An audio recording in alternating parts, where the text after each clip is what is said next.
as awesome as I think. I don't have to prove how awesome I am. I could just be, and other people think I'm awesome. So it's not about me forcing it. It's about me just aligning with people who say yes. A special offer for the yes. You have, so for celebrating your 10-year anniversary from saying yes to the Whispers, you have an exciting offer for anybody who's listening, right? So let's So yes. So yes. We're shedding our masks and breaking down walls. Hell, we may even drop our drawers. That's right. We're going commando with Angela and Dana. Hi, my name is Dana Sardano, and this is Angela DeMarco, and we are Going Commando. Going Commando is a little show that we put together because we understand the importance of authenticity. We understand that in order to live a happy, healthy, content life, you have to be true to yourself, and we do that, and we hope by doing so, we give you the courage to do the same. So thank you for joining us, and I gotta tell you, it's been a hot minute since we've been here last, and we're very, very excited because we got a lot to talk about. So, get a drink, have a seat, get yourself comfortable because here we go. Good morning, Miss Angela. Oh, good morning, Dana. You're all fired up. Fucking Snickers. All right, give everybody your recipe for Snickers because, it was so important. We had to talk about the recipe for Snickers. And anything cottage cheese makes me go, ugh. So. But we get on the call this morning and I'm like, we need to talk right now. Angela's like, what? Okay. This is not mine. This is an Instagram recipe. Just so you know, I don't know if you guys like scroll and see the recipes and you're like, oh yeah, I'll do that. And you never do it. I do every single one of them. Rob sends them to me and I do them and they're always awesome. Last night we had taco salad out of a jar and I put all the jars on the tables upside down so the dressing could, leak down. And the kids are like, ew, what's this? And they poured the jar out. We had a good time. And Rob's like, if you didn't serve it in a jar, they would have been like, and I'm like, I know. That's why I served it in a jar. Anyway, back to my Snickers. So I saw this recipe of, oh my God, I'm so excited to talk to all you guys. So I saw this recipe and it's cottage cheese and dates and you blend it. And I put dates in everything because I'm trying to stay away from refined sugar. So cottage cheese and no, I'm telling you, you can all you want, but don't until you tried it. Anywho, so it's cottage cheese and dates. And then after you blend it, you put a handful like peanuts in it. I had some like fancy nuts, but a handful of nuts and a handful of chocolate chips and give it a zzz, and it's fucking Snickers.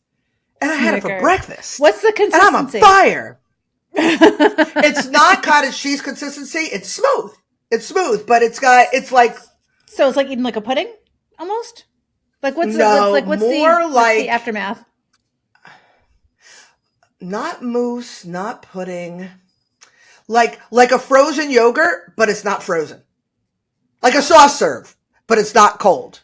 But it's that consistency. I'm going to try it. I know. I'm going to try it. I do, I've tried a couple of things. I tried your egg ones with the cottage cheese. I tried a bunch of different things. Oh my God, dude, Rob, I got Rob eating out of my hand, man. I'm like, Rob, I want to go for 6 walks a day and I want to go over the bridge and he's like, okay, what are you making later? Like, yeah. Way to his heart, man. Key to heart. Yep. All right, everybody. So we are super excited. We're, as Dana put yesterday in her super existed to Commando today. I'm super existed to be here. Super existed. Oh my God, autocorrect is like my joy. It's been a hot minute. I know it's been a hot minute since we've recorded because we kind of lost a little steam over the holidays. Have been really, really busy on our end doing a lot of shiz, and so today is going to be this is our 99th episode. And we're wrapping up this season of Worthiness where we're talking about our collaborative book, I Am the Captain. And each episode, we've been kind of talking about one of the stories, and really more of the affirmation and the learning and the stuff around it. And today, we're going to be talking about the impetus of this whole book, this whole thought, this whole way of doing it. It's called I Am Kind. So I am kind.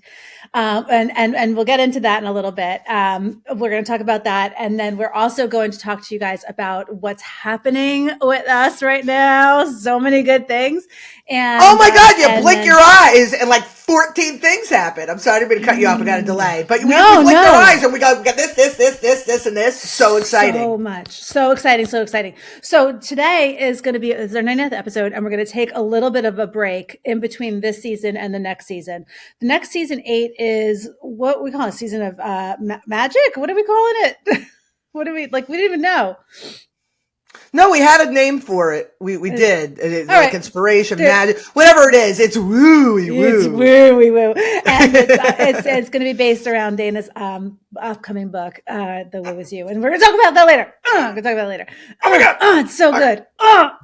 Okay. So good. So can you feel it? So we really did want to wrap up our season though, because, I Am the Captain has been truly like, it's like the greatest thing I've ever made in my entire life. Like I'm so proud of it. It's just like I read it and I'm like, oh, I'm so like engaged with my own stories. Like, so clever and funny. I'm so funny. Oh my God, I'm so deep and wise. But really, like, I Am the Captain is like what our show is all about here, right? It is all about just me. Like, this is me. There's no mask. There's no nothing. Like, I just put it all out there, and the good, the bad, the ugly, the embarrassing, the whatever it is, in all of my different stories, because really, when you are with somebody who's authentic, then you feel like you could be yourself too. And when you could be yourself, it's easier to look at the things that are causing you discomfort and address them and, transmute them and heal that from them and live this beautiful, amazing life that Dana and I are living. But it was not always beautiful and amazing. I was this day years old when I learned how to have a good life. So really, where it came from, so where it all started. So I have a son, Christian. He's now 6.5. And probably since he was like 3.5, at night, we just started doing these little affirmations. Like, I am kind. And then he'll repeat me, I am kind. I am brave. I am awesome. I am hilarious. I love fire alarms. Like, and he would just repeat them after me. And we would do them every night. And we talk about like, I love school. Or now we're at, I love my family. I love my friends. I like my school. But it's like, it's okay as long as we're acknowledging it, Yeah. But it just like every night, I think I was doing them like, more for me than I was for him. But I spent a lot of time, a lot of my entire life, really up until the past couple of years, not feeling worthy. And I never want my kids to have that feeling of not feeling worthy. And it comes from within. It doesn't come from exterior validation. However, the lack of worthiness came from exterior people and their shit, Circumstances, like putting their shit on me. So there's no blame and there's no whatever, but I try very hard to provide my children with an environment where they can see their own worthiness and they can see their own amazingness, so Christian and I did these little affirmations, and this is the first story that I wrote, even though it's not the first story in the book.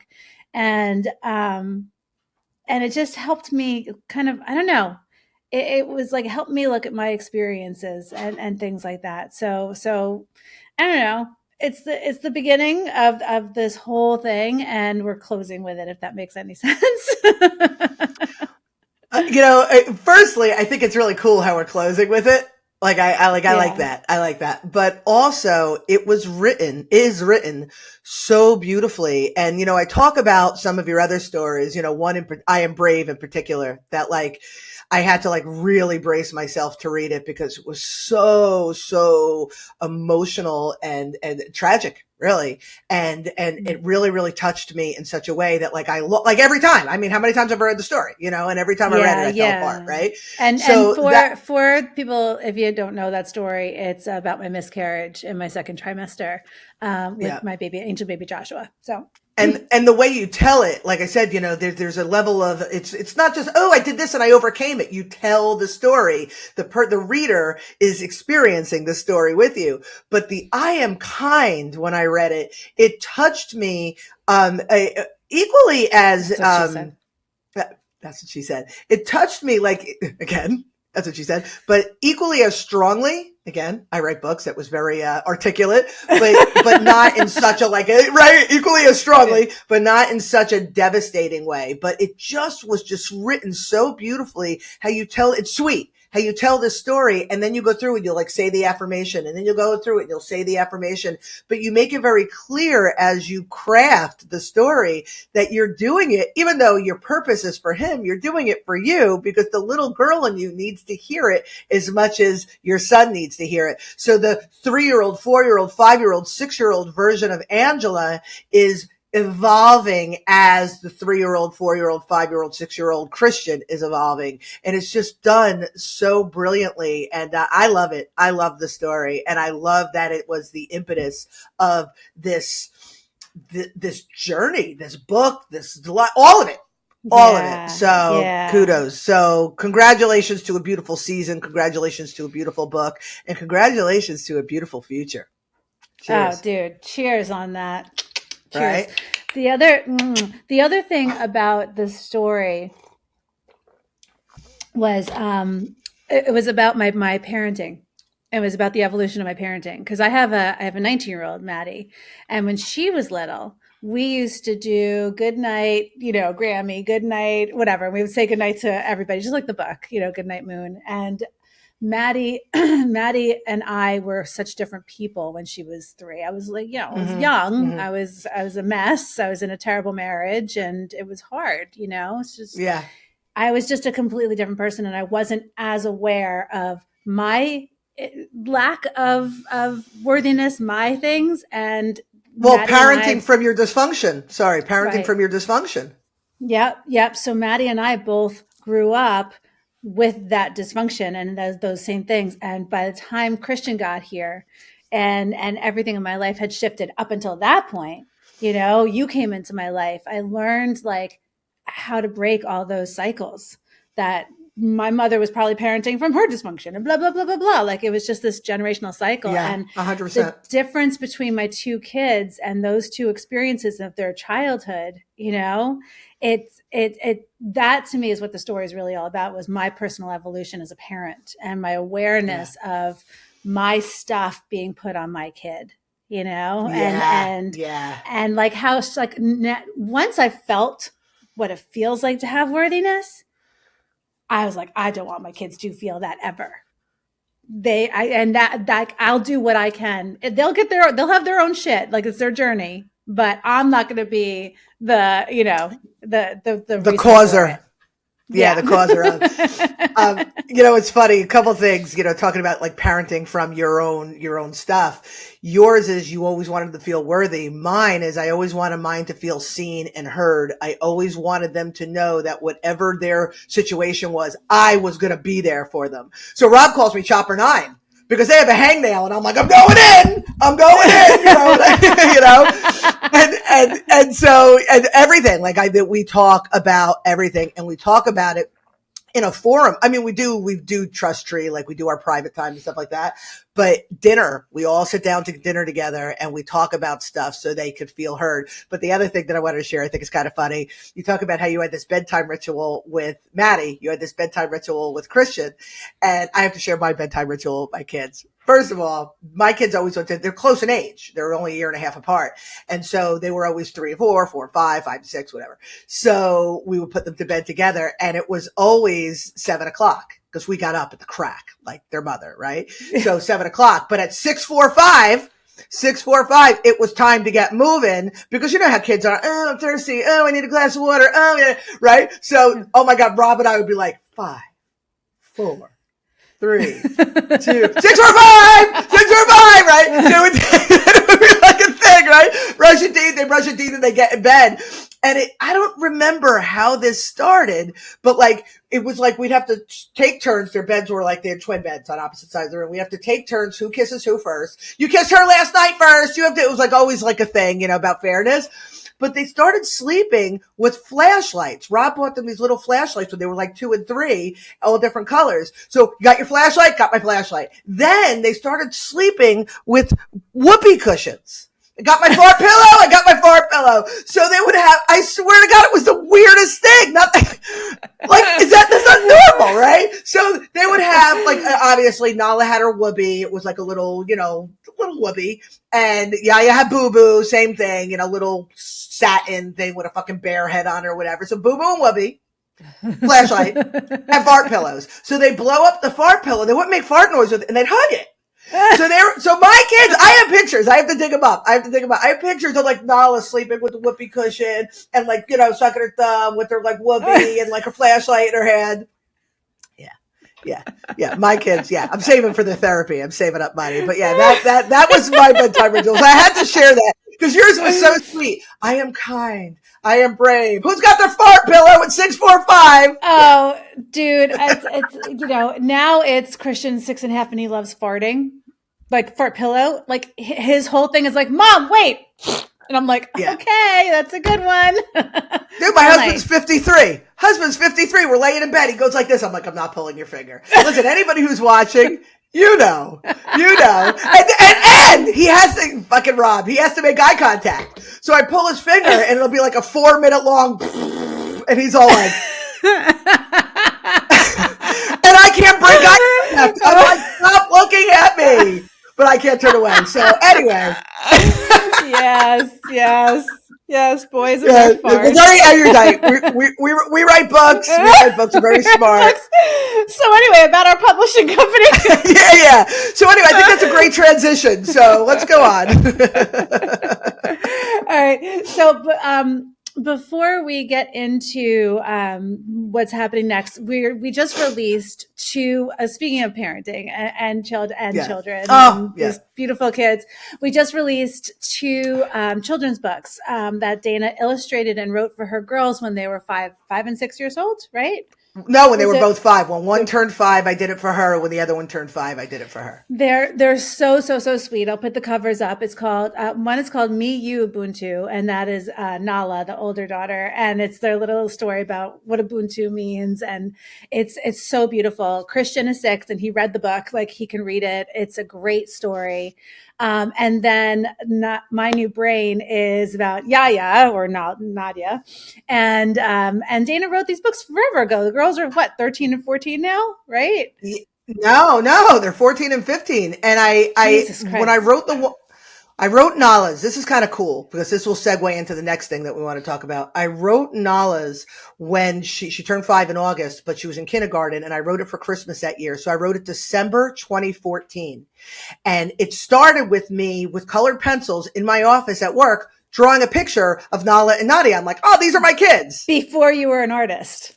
Well, that's the point I'm getting to. So I was just like, I'm gonna, and I wound up making this book, and I printed a handful of copies for, like grandparents and stuff like that for Christmas. I was super excited to do this. In January 2015 is when I picked up the paintbrush for the first time. And now this week celebrates the 10-year anniversary since I started painting. So it's really all very ceremonious. You know what I mean? Because when I think about the fact that I said yes to my creativity because it had always been there. I was mosaic things for a while. Like I was like, I would like color like when I could, like even in college, we used to draw pictures and make fun of each other's boyfriends and stick them on the wall and just like, do crazy. We called it the wall of shame. Like somebody's boyfriend would come over and we'd like, somebody, God forbid, had a drunken night and did something stupid. We're like, yeah.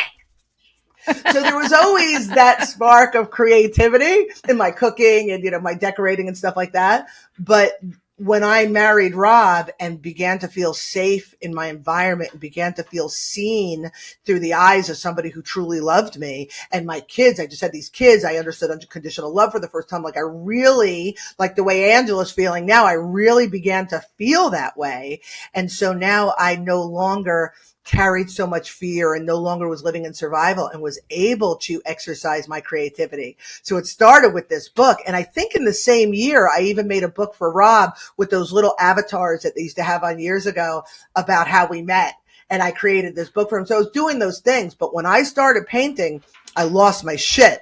And then things evolved. And again, you guys all know my story. It evolved into shows. It evolved into a gallery. It evolved into writing. It evolved into partnering up with Angela. It evolved into creating video series. It evolved into, doing this podcast. It evolved into a decade of an incredibly beautiful life because I said yes to myself and creativity. So if there's something you like to do, if there's something pulling you, do it. Say yes.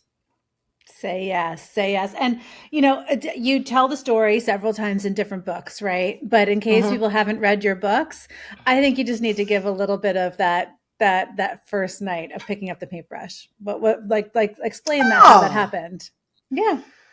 So Rob and I, we were married about 6 months at this point, and we had a babysitter. The kids were young. The kids were like 3 and 4 or something like that.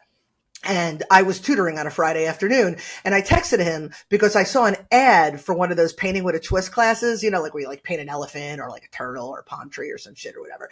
And so I texted him because I saw this image of this red paisley elephant, and I was like, "Oh, I want to do that." Like I kind of felt like this nudge.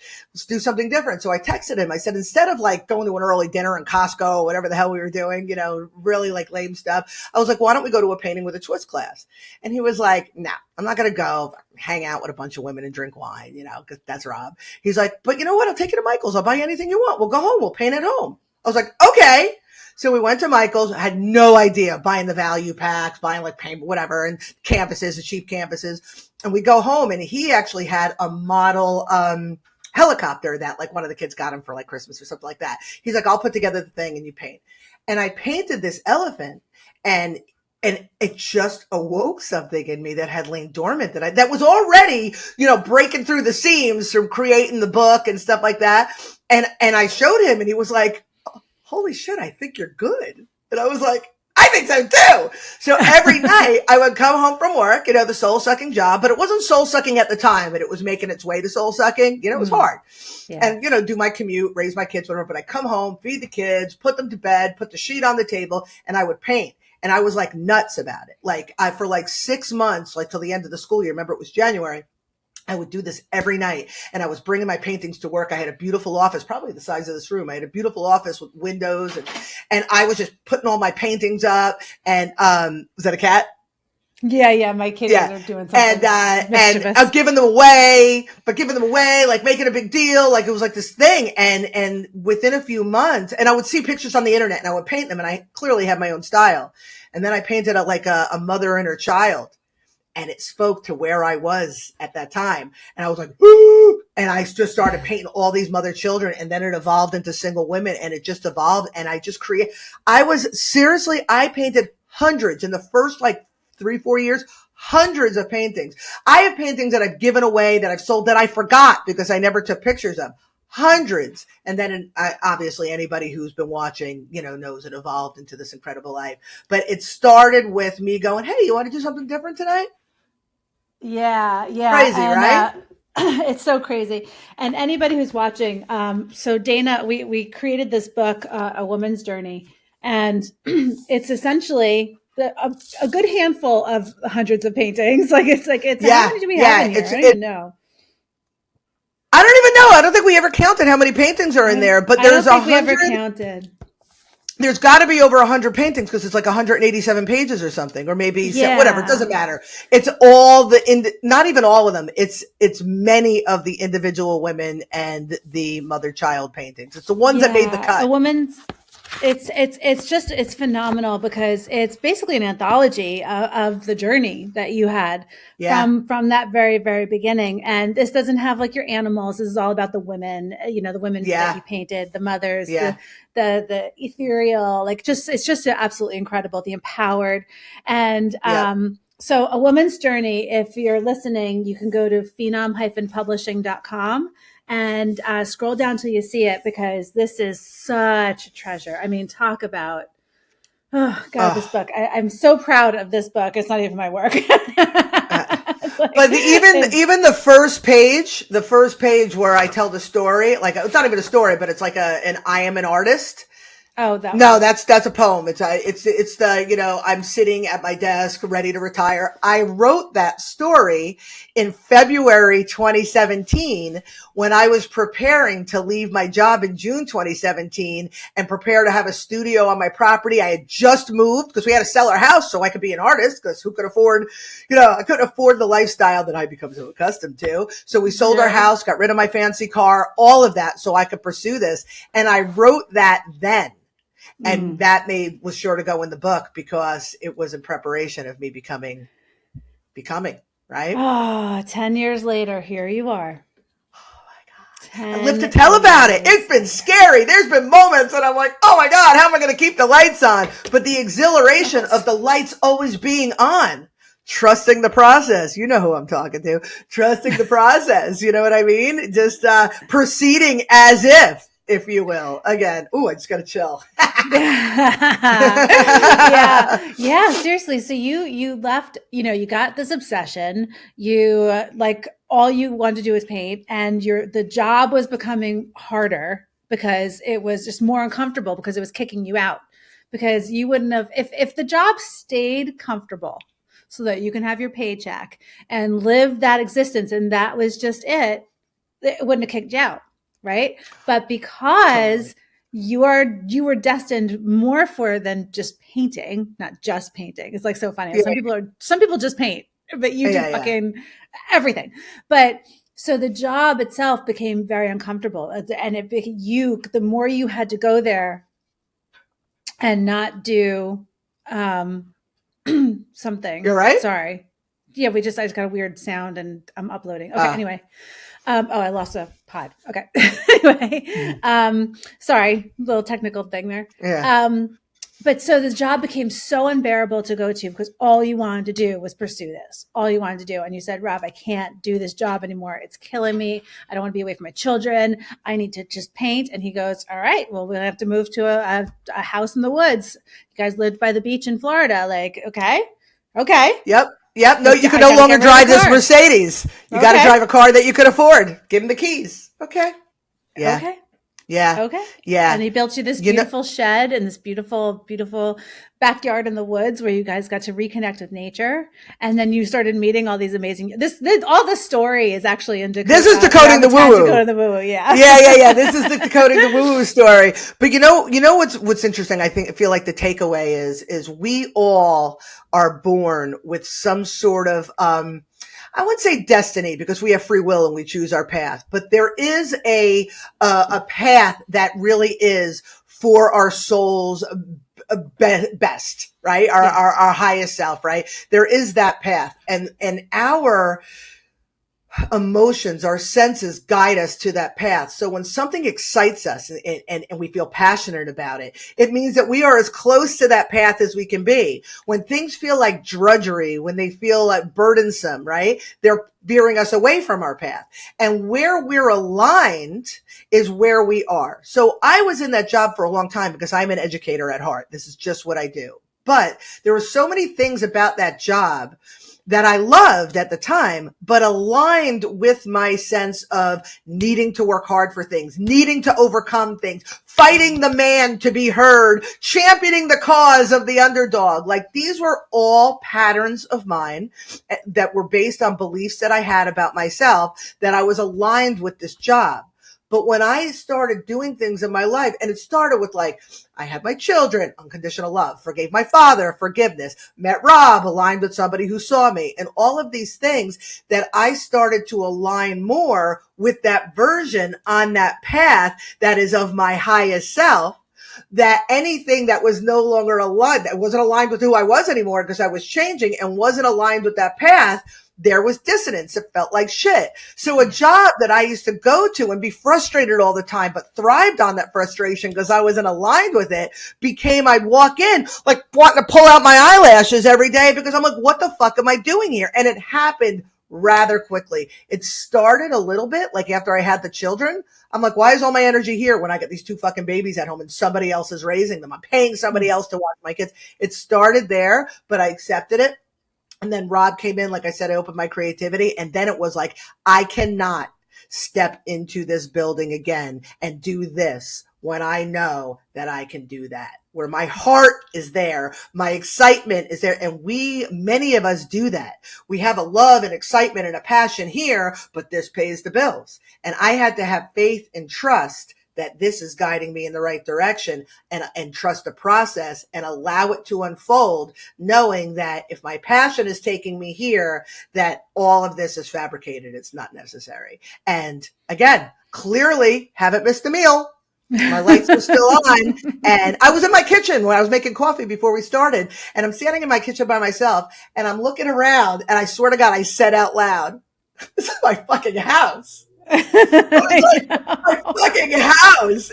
My paintings are all over. I got high ceilings. Like, this is my fucking house. And still an appreciation of what I've created in my life. So if that's an inspiration to you, whoever's listening in any way, go fucking get it. You cannot lose. You cannot lose. You cannot lose. You cannot lose. Like I walked away from the marriage because of following my passion. I couldn't do that job anymore. I had to do that thing. And no matter what, again, I have a roof over my head. My kids are happy and healthy. We're all fed. And the one thing is, you said Rob brought you and like to be like, you felt seen when you met Rob, right? Like he helped you feel seen. What I have learned in this latest transition is that I see myself. I never saw myself. So this has been huge for me because now I'm in alignment with seeing myself, seeing my greatness, seeing my talent, seeing what I have to offer the world, understanding it. And that means that I'm only going to align with that of that. And that's because I followed my purpose. And it's because I followed, it wasn't the kudos from the boss at the job that was soul sucking. No, it's me. It's what I found in myself. Yeah. But you aligned with people that were able to see you, because I always knew that I rocked, but my pattern was to try to convince people that I rocked, because why can't they see me?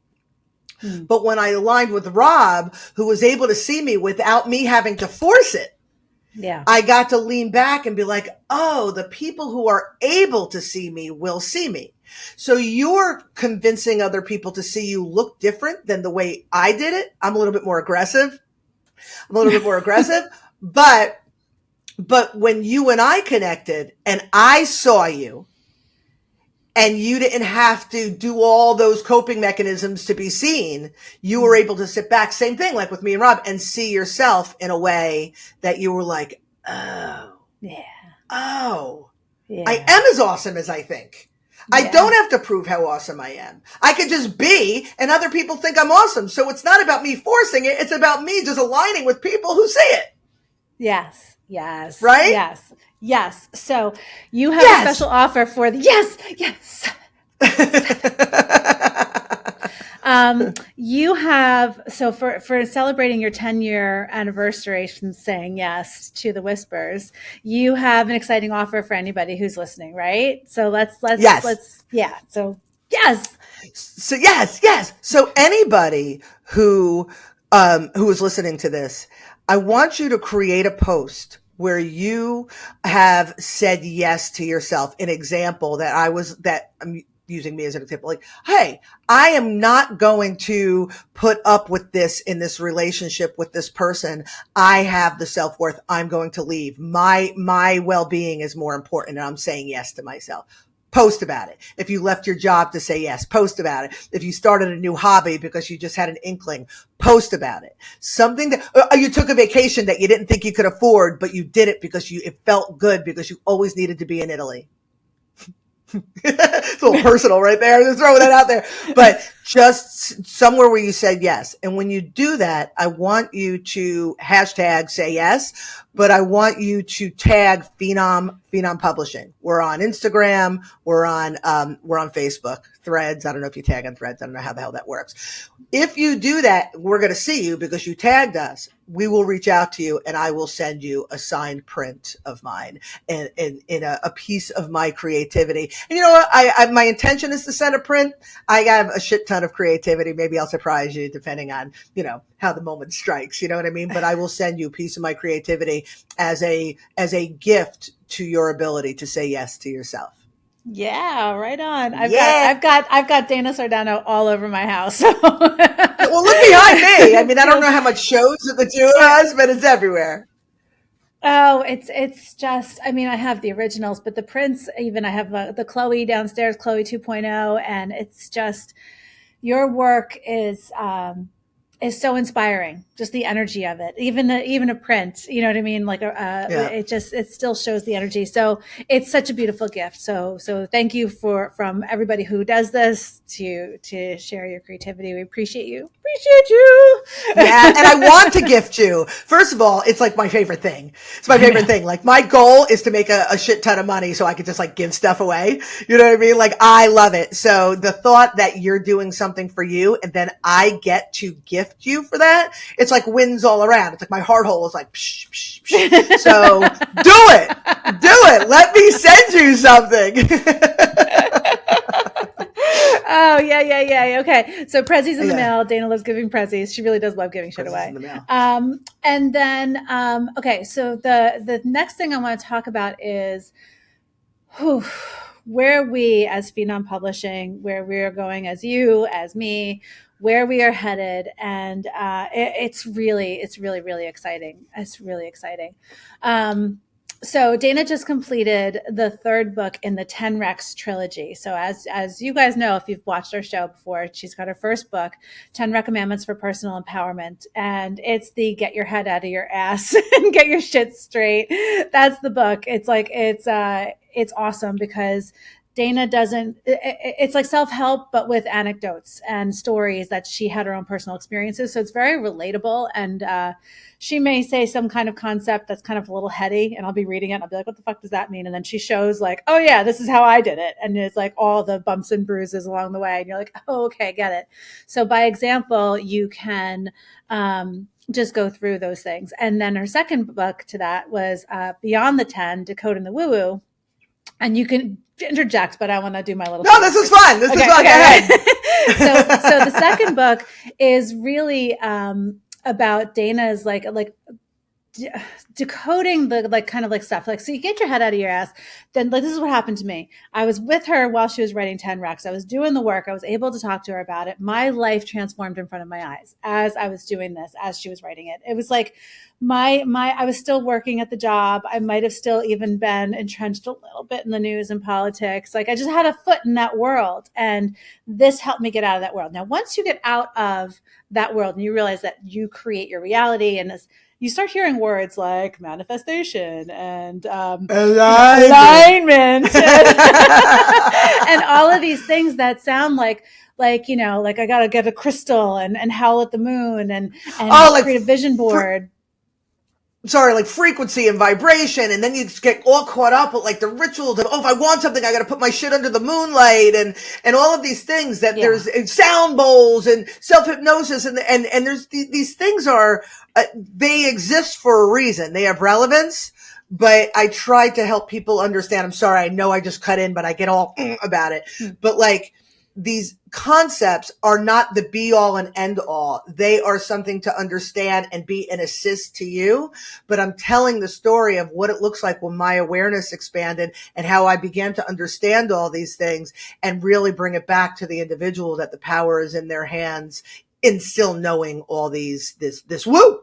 Really? Yeah. And it's great. It's great because it's a beautiful story about her relationship with Rob and Shmoopy and the thyroid thing. So there's just like a lot of incredible, and that is less.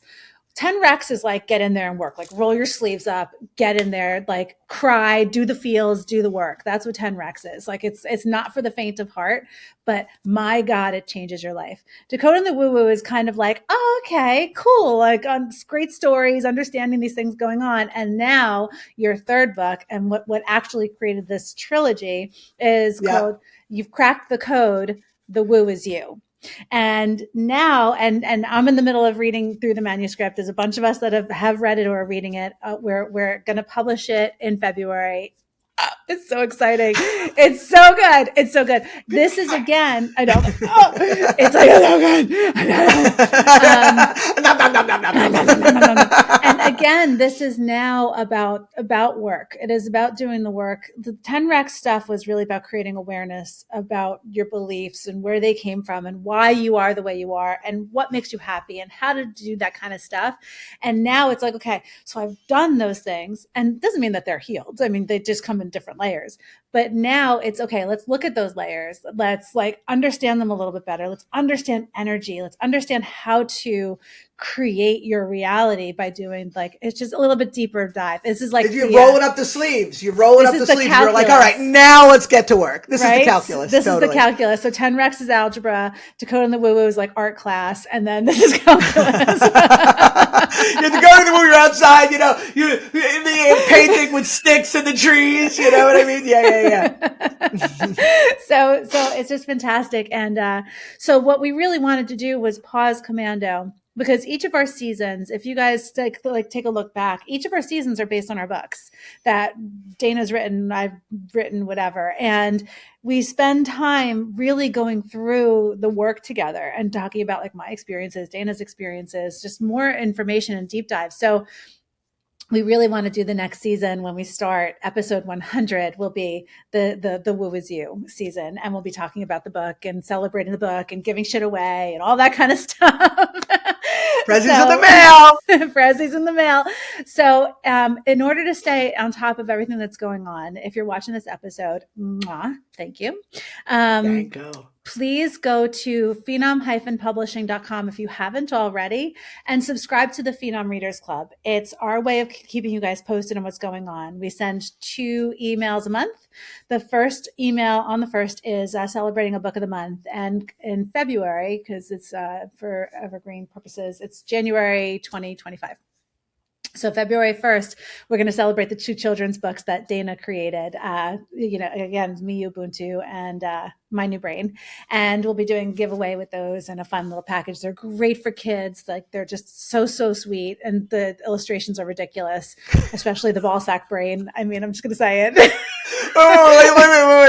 In the second one, My New Brain, it's Nadia's brain. So I had to draw a representation of Nadia's brain, but I drew like little legs, a face, like little pigtails, but it's a brain. So it looks like a ball sack with pigtails. And there's pictures of the ball sack working out. There's pictures of the ball sack being dragged across the floor.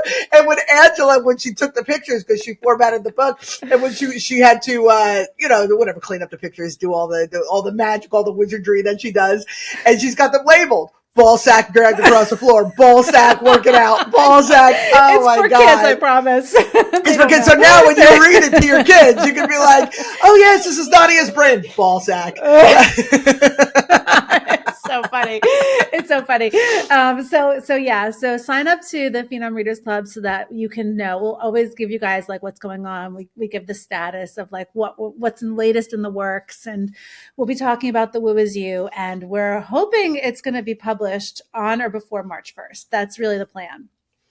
So, in the meantime, if you wanted to get the first 2 books, 10 Recommends Personal Empowerment or Beyond the 10 Decoding the Woo-Woo, and then go back and like watch the season while you're reading it, it's helpful. It's helpful. It's really helpful to have like us chatting about it with you in real time, sort of.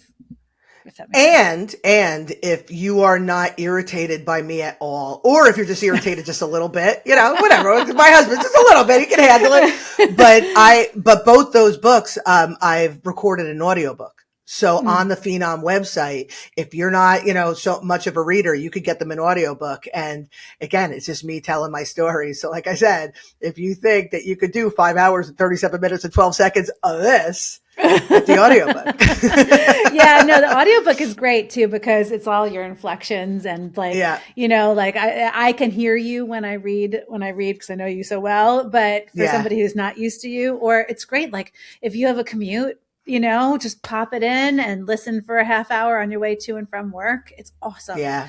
Awesome. There are parts of Decoding the Woo-Woo that you could hear me get choked up. Because it's emotional, you know what I mean? Like when I talk about Rob, and you can hear it in my voice. So like I said, if you want something that's real, pick it up or download it or whatever the crazy kids are doing. Yes. So with that, please go to phenom-publishing.com for, sign up for the Readers Club. You can get access to all of our books in the meantime. And remember to create a post about when you said yes. And we'll support you on it too. Like, we're not just going to be like, we're going to we'll comment and we'll interact with you. So don't feel vulnerable. We got you, boo. And you get a piece of Dana's creativity for doing it in celebration of this 10-year anniversary of her saying yes to the Whisperer. Yeah. Help me, help you. It's so good. Okay, so guys, until episode 100, I've got nothing left to say, but stay fresh, cheese bags. Stay fresh, cheese bags.